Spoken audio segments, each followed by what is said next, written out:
My name is Faith, and I am from Nigeria.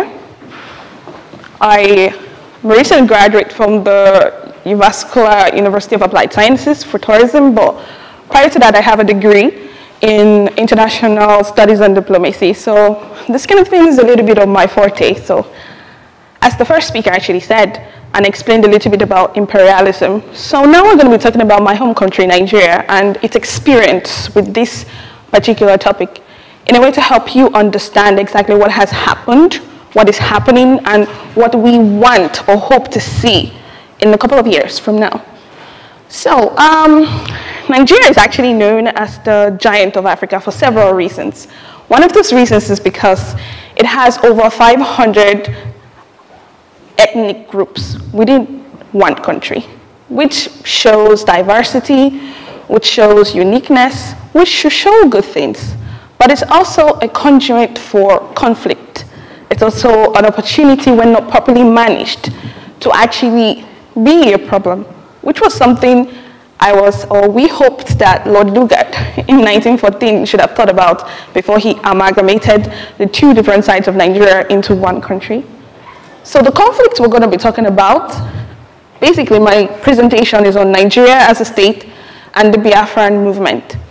This occurred in 1967, so Nigeria was a newly independent country. We got independence in 1960, so this is roughly 7 years after that. So we have over 500 ethnic groups jammed up in one country. We're fairly new. Now this is the problem with this little mix-up that was done. We had the South that was used to having political systems that were autonomous. They were used to having assemblies where people could talk about their feelings, express themselves. Women had votes, women had rights, men had votes, men had rights. Now, the North and the West had a more authoritarian kind of rule where everything was centered in the middle of the king or whoever was in control. So you can imagine trying to pair both sides that have different ideology and different mindset under a federal government and a unified government. It was bound to have issues, but I don't think it was really not their problem. It was more of this is what would work for us to make this one big place that we can control before independence.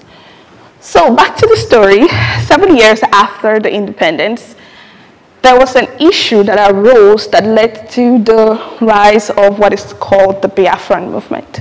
I'll tell you about it. So the map is a little bit vague, but the red part is what covers where this movement started from, or the cluster of this movement. So it is located in the southwestern region of Nigeria, with the Igbo ethnic group as the major propounder of this movement, and it integrated minority groups like the Ibibio, Ijors, and the Efiks. These are just names of other minority ethnic groups. And then current day, this covers Abia and all of those states. Those names there represent different states that they cover currently. And these regions all stand out for one thing. They're very rich in resources, particularly petroleum, which was a big concern for the colonial power at that point, which was Britain, or the British Empire. So it made sense that they stay under Nigeria because it is important. As I don't know how many of you know, but Nigeria was because it's trying to transition, but was a predominantly oil-dependent country. So what caused the crisis, basically? The first is the ethnic marginalization. Now, I said that the Igbo people actually were, the Igbo ethnicity were the propounders of this movement.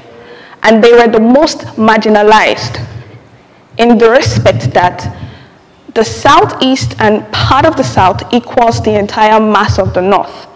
And the north is still the largest part of Nigeria. So to a large extent, they should have a voice.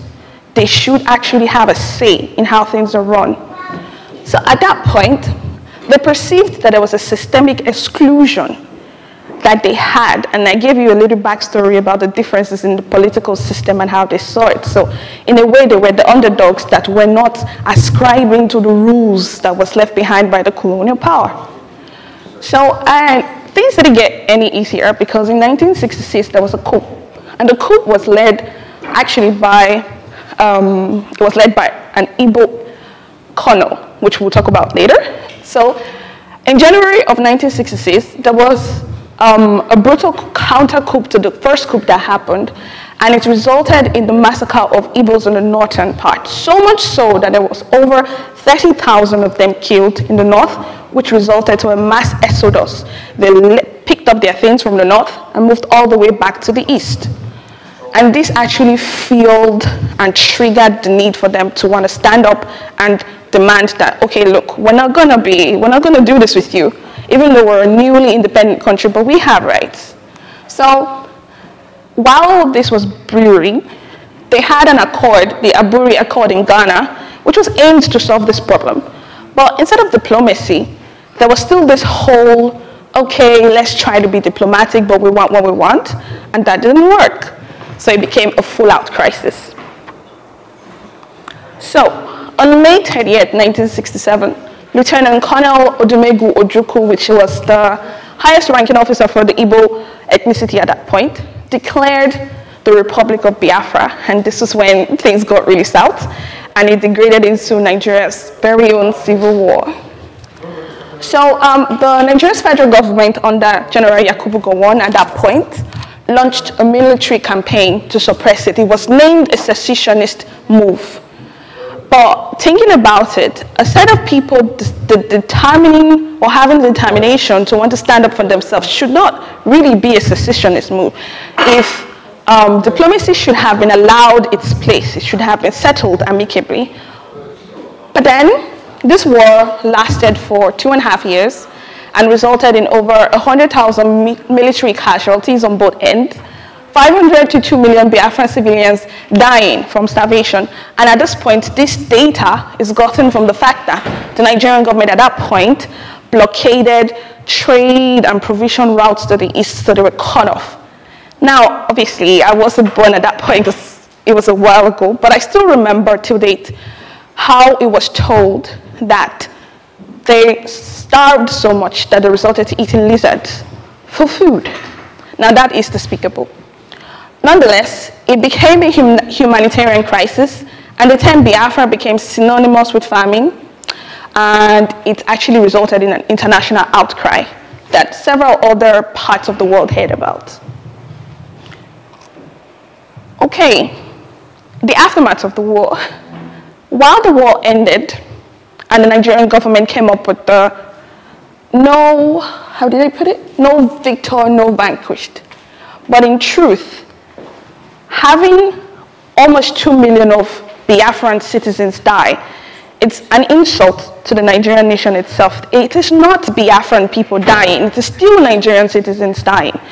But because at that point, while this whole presentation is important, is to espouse the fact that under one nation that was newly independent, they took and translated the blueprint that was gotten from the colonial power of the same divide and conquer that was actually spoken by the first speaker, explained.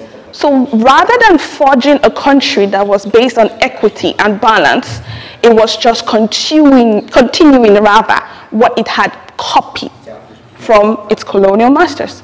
So basically, there was economic depression. The properties of the Igbo ethnicity was confiscated. There was still marginalization. Actually, it's a very funny fact that since then till now, there's been nobody from that ethnic group that has emerged as the president, or even risen to that length or the height or rank of lieutenant colonel in the army, just as a result of this particular crisis. And of course, it's the psychological trauma. The war left its scars. Now, this is not actually, like I said, I studied diplomacy. This is not actually like a ploy to advocate for secessions and the rest, but it's actually for you to see a trend of what happened and what happened in Africa and the ideology that was sold and its effect in actual practice. This is real data. So after the war, basically, the global West in this sense is talking about the colonial powers at that time. How were they actually involved in this crisis that deeply scarred my country and changed how we see things. You can see how many years it has been between the war and now, and still nobody from that ethnicity is even allowed to come into political power. So, of course, United Kingdom, as the former colonial power, strongly supported Nigeria to maintain access to oil. The United States adopted neutral poles, which they say was Switzerland, were neutral. And then France and China, in this regard, I think there was a question about something related to using one power to fight against the other that came up previously. In this regard, there was no official support for the Biafra movement, but what they did was supply arms and sell arms to the Biafran movement to support their side. And of course, there were oil companies like Shell who had interest in assuring that their already negotiated plans with the federal government was going to stay, so Nigeria had, the main federal system had to win. And then, of course, there were humanitarian agencies on the positive side, like Red Cross, and the emergence of the idea and concept of Doctors Without Borders actually emerged to help the people who were affected by the famine. So, in a nutshell, like I said, this is not a pro-secessionist ad or conversation, but it is showing more of examples of how people were marginalized and how they fought back. Now, the Biafran movement may have died at that point, but it had inspired other subsequent movements, right? Like the IPOB and etc. Like I said, now they have had clashes and arrests and etc. But while these movements have come up, it has still not addressed the problem, which is the fact that if there was no marginalization, there'll be no need for groups like this. So, in essence, while the Biafran story in this regard, or this historical piece that I put up, does not necessarily talk about anti-imperialism, or it is more endo-national, it actually reflects the issues that Africa as a continent has in terms of identity, in terms of equity, in terms of governance, and their choice to take the blueprint of what the colonials bequeathed to them. It was a choice to want to continue with that blueprint rather than forging a governance that was based on equity and inclusion. And then the first speaker actually mentioned about the Ibrahim Traore. He's not obviously the solution to the problem, but he's an inspiration to the solution to the problem. It is a call that we have to realize that help is not going to come from anywhere but within, but we have got to start looking inside, fixing the problems that are already existing, finding the trends that have gone all around. This same story about Biafra, we can find in almost every African country something similar. And it all comes down from this blueprint that we adopted rather than looking within, taking what we have as ours. And the reason why he has come up in, and probably will come up in the rest of our presentations, is that for once, or for a long time, he's the first person who's actually doing something inspiring. So to crown it all up, whether Nigeria chooses to address these grievances, or possibly there could be another call for another breakup, but it all is benched on his willingness to adopt true federalism that has justice, equity, that has inclusive government.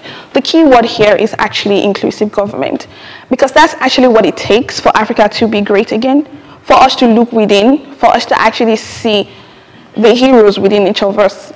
It's not coming from outside. Thank you.